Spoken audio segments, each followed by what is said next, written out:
In Nebraska, a massive explosion devastates a rural town. The hotel, it looked like a war zone. There was concrete all over the streets. I could hear the screaming from inside. There's nothing you can do to help them. In Canada, catastrophe strikes a lakeside community. And then the explosion happened. Everything burned right to the lake, and the lake was on fire. Disaster takes down a vital highway bridge in Tennessee. Never dreamed of coming up on anything like that. It was just catastrophic. And in Australia, a Christmas Eve celebration turns into a nightmare. People heard loud bangs and thought they were bombs. With big bills, even the smallest fail can trigger a huge disaster. From miscalculations to misunderstandings, or just plain bad luck. These catastrophes are every engineer's worst nightmare.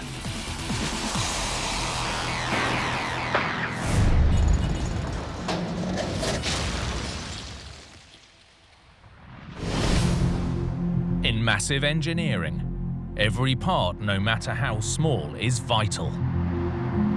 If just one piece goes awry, the results can be catastrophic.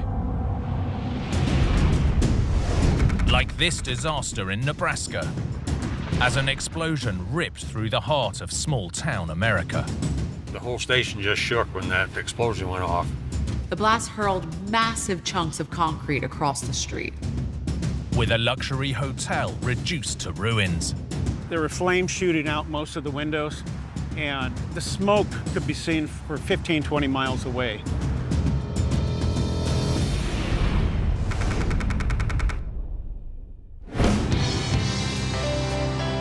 Fremont, Nebraska, is a small Midwestern city that has long epitomized the state's slogan, Nebraska Nice. Photojournalist John Haxby has worked the city beat for years. People are friendly here in town. Everybody wants to meet and greet and talk with you, but that's Nebraska. The city's friendly welcome goes back more than 150 years. Fremont thrived as an important station for the railroad heading west, and in the early days of the car was a popular layover for one of the first coast-to-coast roads, the Lincoln Highway. From 1917, the place to be was the 6-story Pathfinder Hotel, now sadly long gone. Marla Cohn worked at the luxury hotel's pharmacy. It was a community place for a lot of people. There were weddings and receptions and a little coffee shop, a barber shop, and the Brown Drug Store, which is where I worked. Everybody would come there, and up until the 60s and 70s, that was the place to go. For decades, the luxurious hotel hosted everyone from families to big events, even US presidents. President John F. Kennedy, our 35th president, actually stayed there, as well as other famous people. But in the winter of 1976, this structure's remarkable story would come to a sudden end.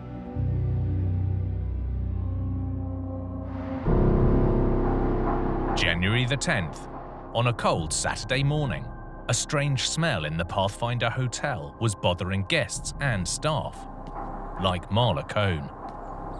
I came to work that day at 9 o'clock. I walked in, at first I'm like, well, the building's old, it kind of smelled funny.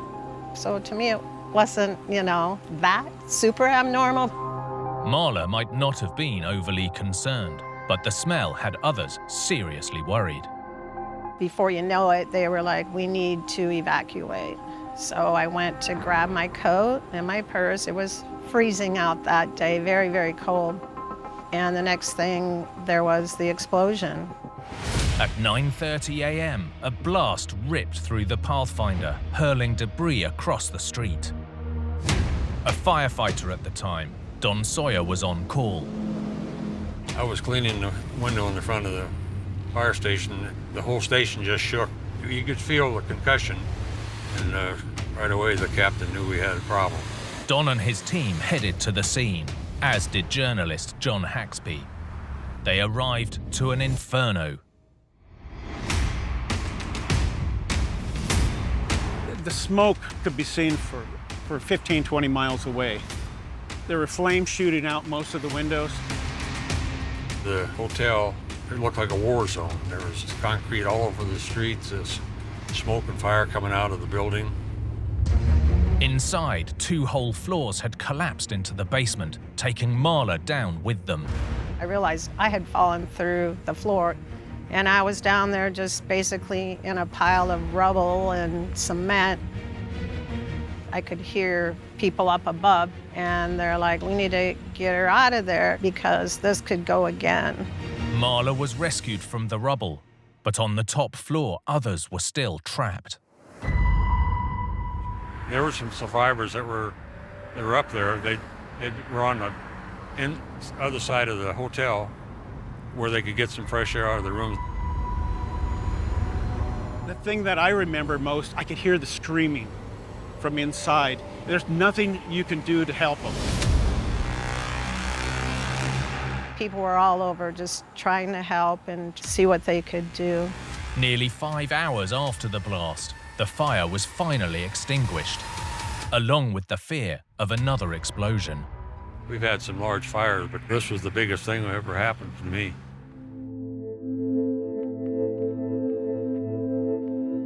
Of the nearly 70 people in the hotel, more than 40 were injured in the blast, but tragically, 20 others had lost their lives. It was awful. It was really tough just knowing everybody here. The people that you saw in church every week.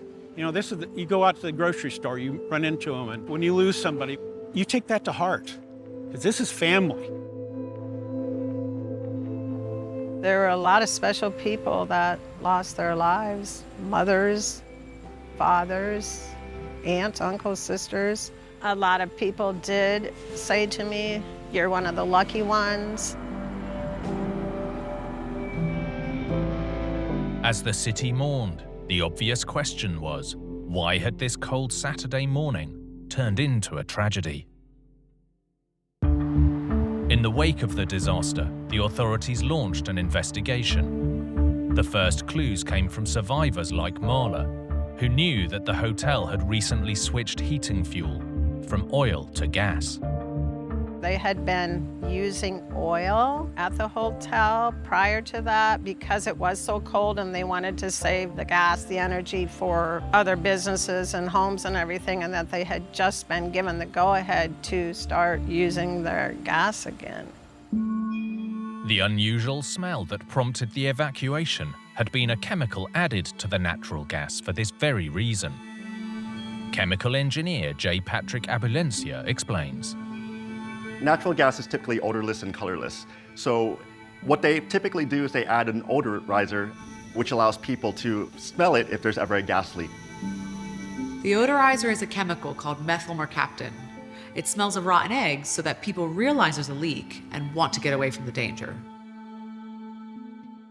When investigators unearthed the gas main, they discovered the source of the blast hidden underground.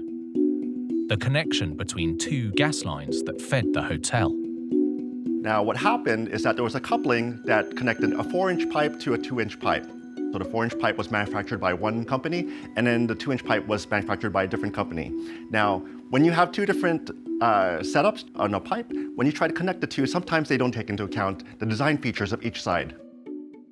Not only were they made by 2 different companies, the pipes were also made from 2 different materials. The bigger gas pipe was made from steel. The small one was made from polyethylene, which is widely used to carry gas because it's resistant to sparks. But the steel and plastic reacted differently to the cold January weather, which presented a problem, particularly where the 2 pipes were connected. Because of the cold weather that was occurring that particular day, the 2-inch pipe contracted and the pipe coupling fell apart. So because of this contraction, the gas was allowed to escape. The leak started deep underground, and the gas was escaping into a wall cavity in the hotel's foundations. so no one knew how long it had been building up. If gas accumulates within a confined space, within a certain amount of volume, typically 5 to 15%, then the natural gas has the ability to combust and explode. Here, investigators estimated that the cavity was 100% filled with natural gas. All it needed was a spark. But with the evidence destroyed, locating the source of ignition was impossible. In the aftermath of the explosion, regulations were changed regarding how gas pipes are connected. And today, old steel gas lines are being replaced with all plastic, which helps ensure a more reliable connection. So when you have plastic pipe, the way they connect the pipe these days is that they'll put an adhesive between and use a little bit of heat to allow the two pipes to connect. When plastic pipes are glued together, the chemical bond means they effectively act like one structure. And you have the added benefit that plastic is flexible too.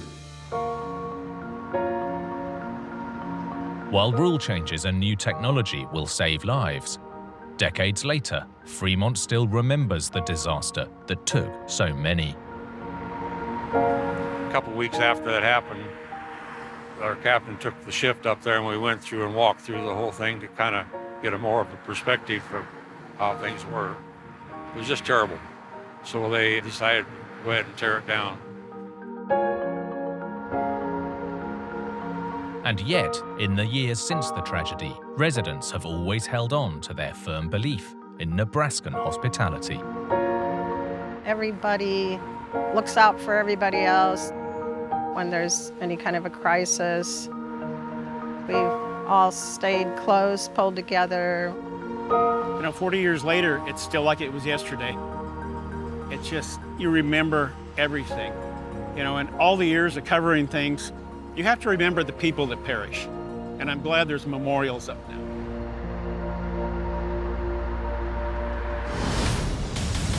Since the dawn of engineering, humans have tried to tame the forces of Mother Nature. But sometimes, the elements fight back. Like this disaster in Tennessee, as floodwaters took out a vital highway. I looked at my partner and just said, the bridge is gone. A catastrophe that devastated a community. It was worse than I'd ever thought. And left scars that linger to this day. Even years later, you would have an eerie feeling. How did it happen?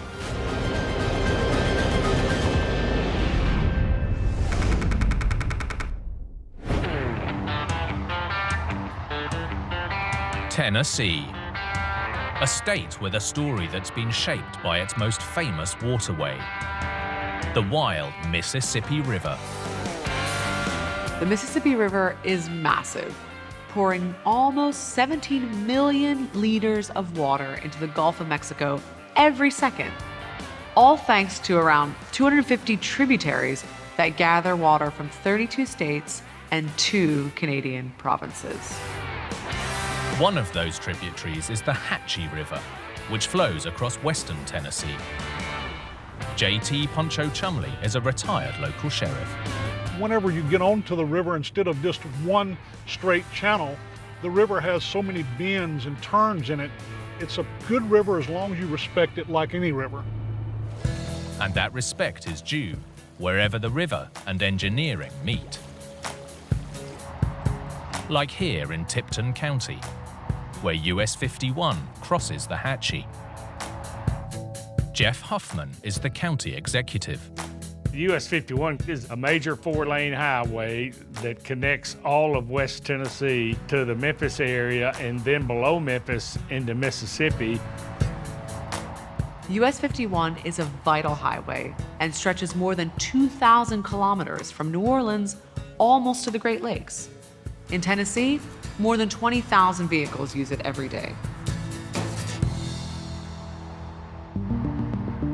Today, these twin spans carry all that traffic over the Hatchie. But up until the 1970s, just one old bridge crossed the sprawling floodplain here. Paul Deggs is chief engineer for Tennessee's Department of Transportation. West Tennessee, it's swampy type area and very, very wide floodplains, and the bridge consisted of a main span over the river and then a series of shorter spans on the very, very wide floodplain. In total, the bridge had 143 individual spans. Most were simple beam designs on top of concrete columns, with one steel truss span where it crossed the main channel. Beam or simple span bridges are essentially a concrete and steel version of a log over a stream. And in the 1930s, they were one of the most efficient ways to build a long structure like this. The old, simple design of the bridge kept Tennessee connected for 4 decades. But by the 1970s, it was struggling to keep up with the times. The population of Tennessee had grown. A parallel bridge was built to the old bridge. So one bridge carried traffic in the northbound direction, and then the other bridge carried the traffic in the southbound direction. For over 10 years, the old and the new bridges stood together, keeping traffic flowing smoothly over the Hatchie. But their shared success was about to come to a dramatic end. Saturday, April the 1st, 1989. West Tennessee was hit with a once-in-a-decade storm, causing the Hatchie River to flood. At the time, Howard Jerry was an emergency medical technician.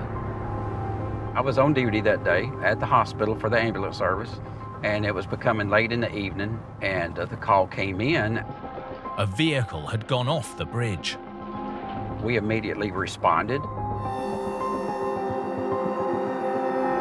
Pancho Chumley, who went on to be local sheriff, was early in his career when he too responded. At the time I was 21 years old, very young deputy, just getting started. I was monitoring the radio and I heard one of the big truckers, and he was in distress.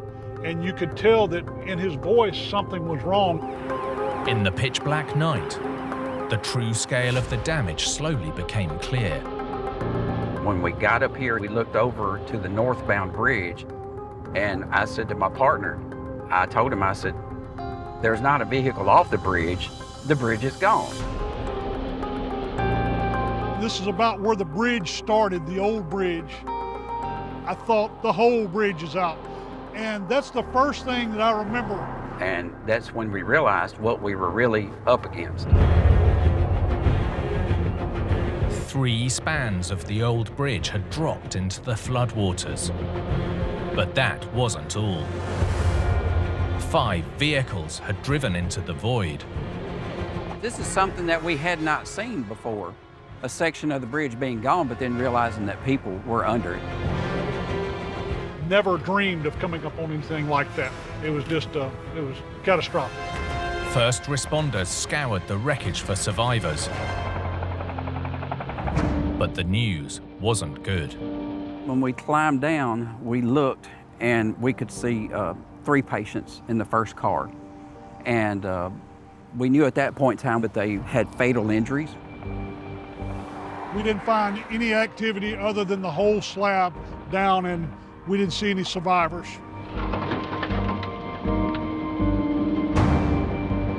By daybreak, it was clear the rescue mission was over. Tragically, the collapse had claimed the lives of all 8 people in the fallen vehicles. You know, you could tell this is going to be more of a recovery than a rescue.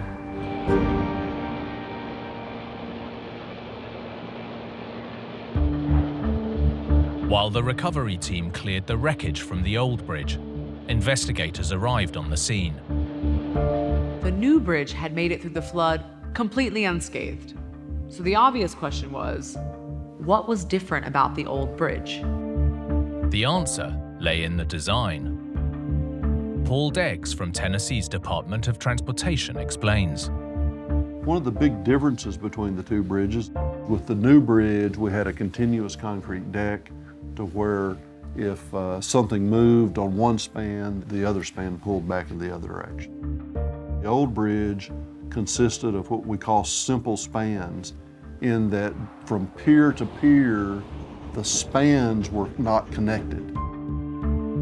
But simple span bridges like this are found across the world and don't suffer the same fate.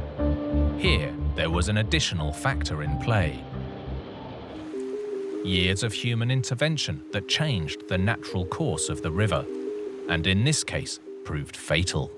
When a lot of the agricultural activity and the flood reduction strategies, they would take a crooked stream and pull it straight. And what happens when you do that is it puts the stream mechanics in a state of flux. Rivers are dynamic. They flood, they dry up, they change course. But if humans intervene, for example, straightening a section, it can trigger unforeseen consequences downstream. The decades of management had caused the river to change course at the worst possible location, on the curve just upstream from the bridge. In the case of the Hatchie River, it moved about 80 feet from when the original bridge was built around 1930 to when the Hatchie River Bridge collapsed in 1989. As the river gradually changed course, its waters began to erode the ground around piers that were originally built on the floodplain, leaving them exposed to the fast-flowing river. So when you have a pier in the water flows past that pier, and as the water hits it, it will churn the soil up around it, and that churning will dig. And if the scour is deep enough, if the water is flowing fast enough, pretty soon you will have an unsupported pile. With the ground around the piers already weakened by scour, the additional force of the flood caused total failure, bringing 3 spans down into the water below. The bridge failed because ultimately, as the river moved over time, the bridge was not designed to account for the channel going under the bridge where it was actually going under. It's still unbelievable that the whole center of the bridge fell out. It was clear that repairing the old bridge wasn't a safe option. So traffic on US 51 shared the 1970s crossing. I know we were out for at least 2 weeks doing different rotations, diverting traffic up to north and south on the bridge. Meanwhile, engineers were hard at work replacing the fallen bridge. Ultimately, we switched traffic to the new bridge, tore the old bridge down, and rebuilt a new bridge in its place. Key to the new bridge's survival was a clever system that would keep the flow of the wild Hatchie in check as it passed under the bridge. We built a series of guide banks out of limestone rock that we hauled into the area. They look like fingers that stick out into the river, and as water goes past them, it creates eddies that slow the water down and drop soil out on the outside bank of the river, and then the water flows through and heads on toward the Mississippi. New rules were also put in place across the state, ensuring engineers regularly inspect bridge foundations for the warning signs of excess erosion. After this collapse, they really took a look at bridges and developed a program for inspection to make sure that this kind of thing wouldn't happen again.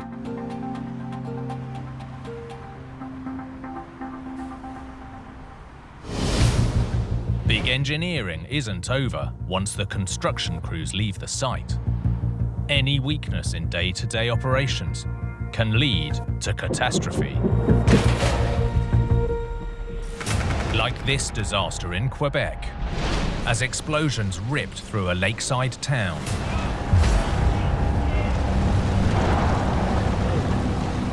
I saw the sky become all red.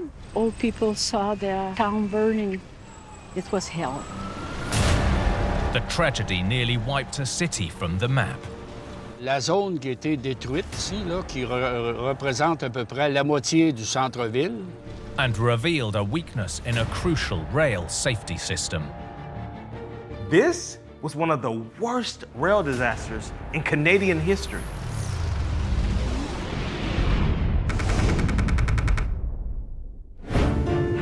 The city of Lac-Mégantic was founded in the 1880s, near Quebec's border with the US state of Maine.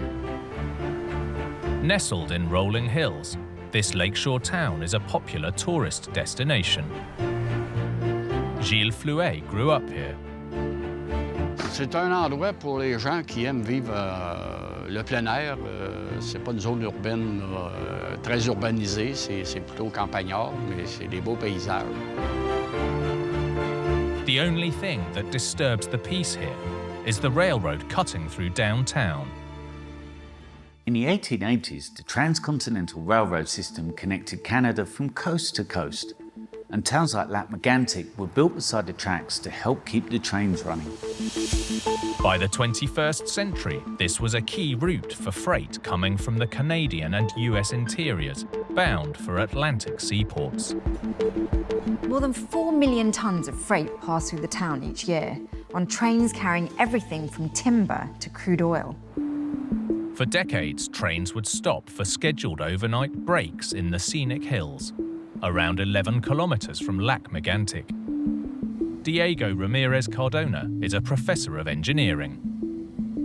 C'était un endroit couramment utilisé pour garer les trains des marchandises.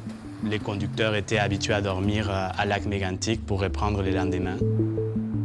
The rest stop is on a slope, so reliable braking systems are key to holding thousands of tons of train and crude oil tankers in place. Ces types de trains ont deux types de freins différents. Il y a les freins automatiques qui servent à réduire la vitesse du train et à l'arrêter. Et ensuite, il y a des freins indépendants qui servent à maintenir les trains en stationnement. Both the automatic and independent systems work using air brakes. Air brakes rely on massive air pressure from a compressor to force the brake pads onto the wheels, holding the train still. But crucially, the compressor only works when the engine is running. For longer stops, each wagon can be held in place by manually operated mechanical handbrakes. This combined braking method had been used for decades, but in 2013, the system would be called into question.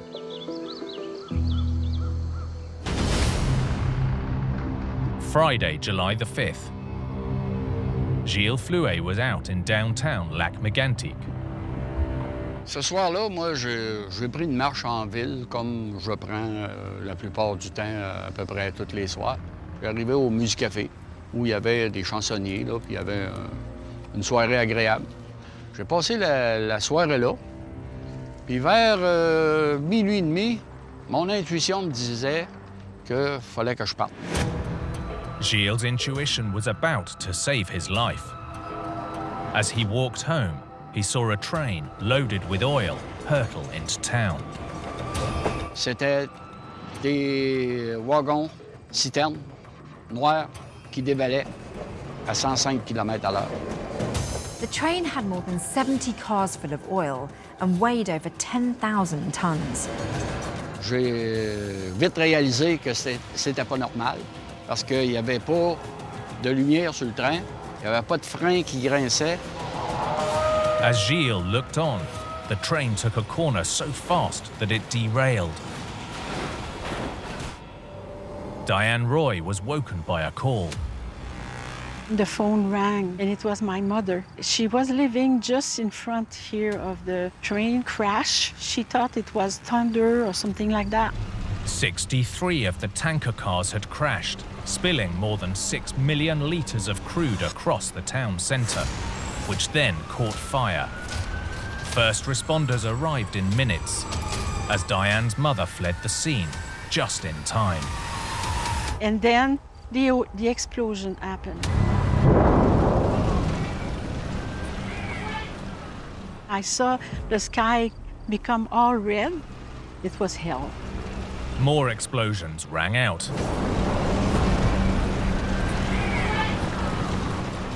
Turning the sky into a boiling mass of flames and smoke. J'étais au bord de la voie ferrée. J'ai vu comment ça s'était passé. As firefighters tackled the blaze, 2,000 residents were evacuated from their homes.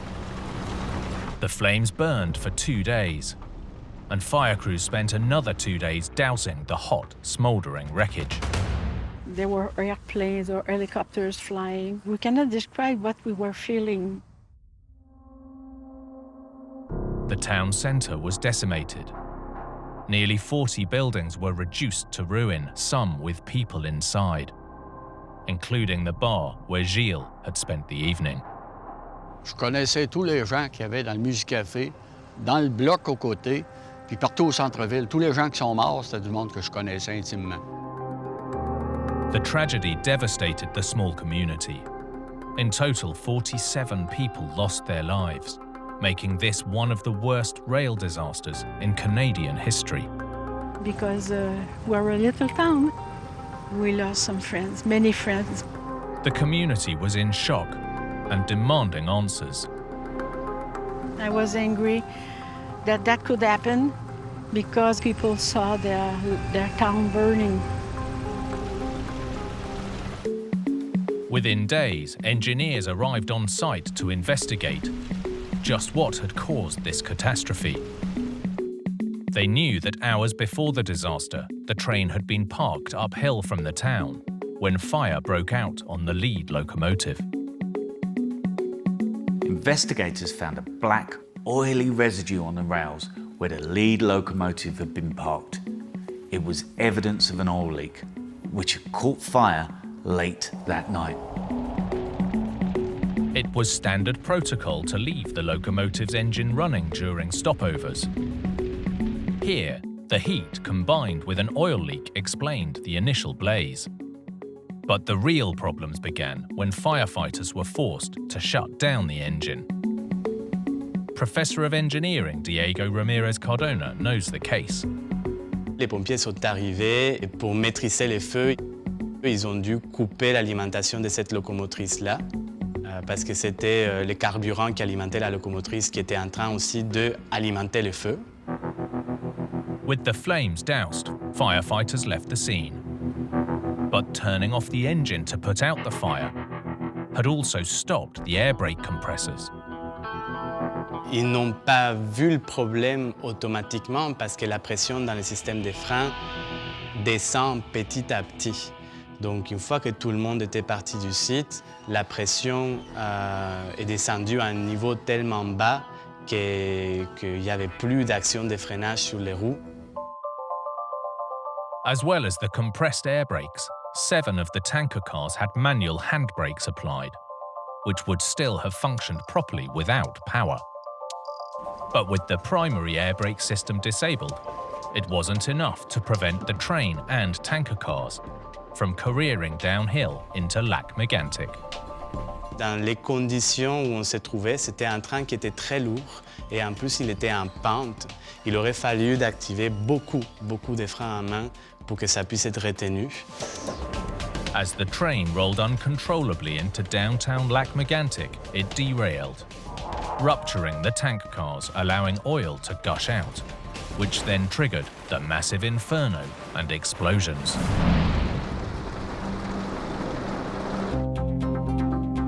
The Transportation Safety Board of Canada took just over a month to release their report, and regulations were changed not only in Canada, but across North America. These days, there always has to be someone on board to monitor the train. And tank cars are being replaced with a design that's more resistant to rupturing in a derailment. It's all aimed at preventing a disaster like this from happening again. And there's one big change coming that will forever guarantee Lac Mégantic's safety. A new rail line that will completely bypass the town. One key lesson from this disaster is that safety-critical systems should always have a foolproof backup plan in place.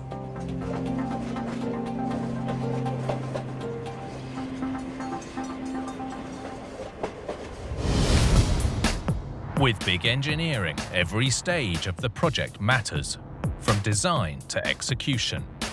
Any change in plan, no matter how small, can grow into a big problem. Like this catastrophe in Australia, when a happy holiday season turned into chaos for residents at a landmark tower. People who were inside heard loud bangs, and a lot of people thought they were bombs. A mass evacuation turned high-rise dreams into nightmares. It just felt surreal. It was very overwhelming. It didn't feel possible that could happen in this city. People were preparing for celebration, but they were left with heartbreak.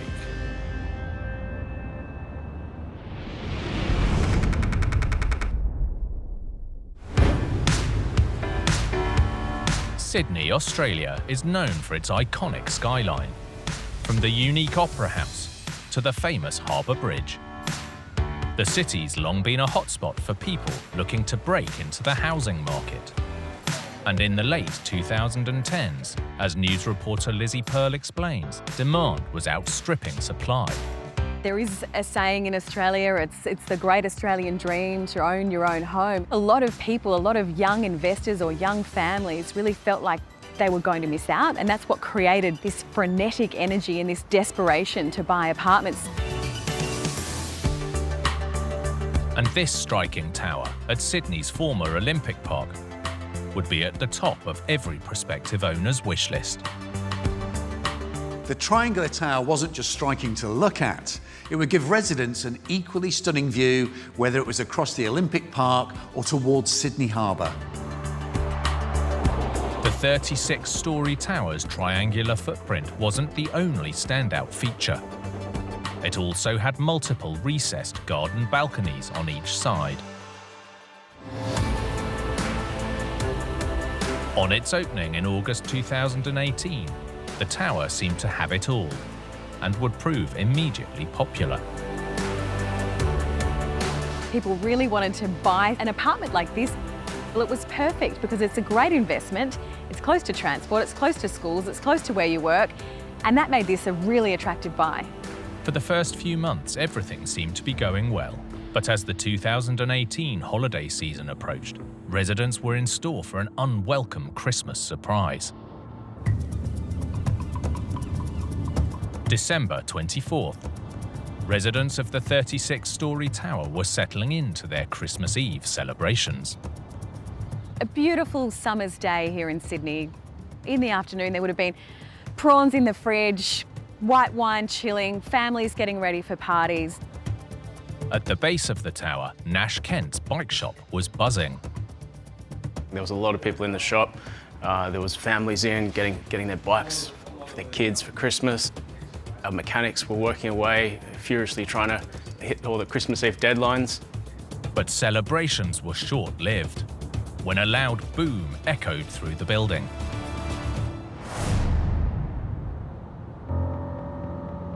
It was probably late morning when I first heard sirens and noticed a couple of police officers talking to a lady in the car park. I just assumed there might have been a small accident down there or something. But this wasn't a small accident. Tower residents had reported what sounded like an explosion. People who were inside heard loud bangs, and a lot of people thought they were bombs. Emergency services weren't taking any chances and ordered an immediate evacuation. A couple more police officers came in. They told us to evacuate. And they just said, guys, get out now. The building is in jeopardy. It's just that uncertainty and that fear that perhaps, their building was under attack.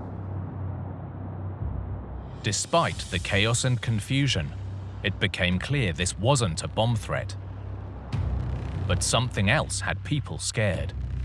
Residents from the 10th floor had seen major damage to the walls of the recessed garden balconies. So first we hear the sound, then people reported seeing big cracks in the walls, in the floor, up on level 10. No one knew how bad the damage was, or if the tower itself was in danger. The crowd was gradually moved out 50 metres at a time just to get further and further away from the building. Surrounding buildings were evacuated and roads closed. There was an exclusion zone as far as we can see around here, because I guess the real fear was if this building is going to go down, it's going to take out the neighbouring buildings. So a lot of chaos, a lot of confusion. On Christmas Eve, it just felt surreal. It was very overwhelming. It didn't feel possible that could happen in this city with this type of building these days. We realised that we weren't getting back in and we could potentially be out for a while. With cracks in the structure and no idea of the cause, authorities closed the building indefinitely. As residents moved to alternative accommodation, they quickly began demanding answers. The question really was, this is a brand new building. It's less than 6 months old. People were asking, how could this happen? Investigators first focused on the initial reports of cracks on the 10th floor. There were cracks found on level 10, which was sort of a kind of a fancy little garden area, and these cracks were massive. Examining other levels for damage, cracks were found in almost identical locations in other iconic garden spaces. The walls were made from a stack of concrete panels, supported from below by what's known as hob beams, sitting on 4 columns. These beams are designed to withstand a huge amount of pressure from above. But this one had cracked explosively and explained the loud bangs that residents had heard. There were cement beams that had crumbled, so that's when they knew that something was really wrong. Investigators concluded that the hob beam had been overloaded. The question was why? For unknown reasons, where the wall panels sat on the beam below, up to half of the grout that should have filled the joints was missing. Grouting is widespread in concrete engineering, where load-bearing members join. It helps them carry the forces from above down to the ground, working together like one solid structure. With limited grouting, the result was an uneven loading of the hob beam. But the damage didn't become evident until people started moving in. The residents may have been the trigger. As the weight of people and their belongings increased, the loading from above also increased. With the pressure unevenly spread, on Christmas Eve the hob beam cracked, with a deafening boom. Although the damage was shocking, authorities found that the evacuated building was at no risk of actual collapse, and until a solution was found, temporary shoring props were used to support the damaged beams. The discovery of the cause was of small comfort to residents, because fully fixing the tower was forecast to take months. Nash was lucky. On the ground floor, he was allowed to return and reopen his business just 2 weeks later. On about the 7th or 8th of January 2019, we could come back in and trade with some of our space occupied. Back up in the tower, construction crews got to work on the fix. The solution was relatively straightforward: to fit steel braces on either side of the hob beams, as well as adding extra grouting wherever it was missing. But it wouldn't come cheap. So it was a pretty expensive repair job, $26 million to fix all of those defects and all of those cracks. A further $10 million was spent on temporary accommodation. Although the fix worked, the building was almost brand new when the failures happened. So it was crucial that lessons were learned across the construction industry. So as a result of what happened here, the New South Wales government really had to act fast and introduce a lot of reforms to the industry, not only to prevent a future disaster from happening, but also to restore confidence. The authorities established the Building Structure Review Board to investigate structural problems in new buildings, to uncover the causes, and to recommend any regulatory changes that might help to prevent them from happening again. Nearly 12 months later, the cracks that had ruined the previous Christmas were fully fixed, and the relieved residents were able to safely return to their homes. And a couple of years later, it appears that it's back full again and back to normal.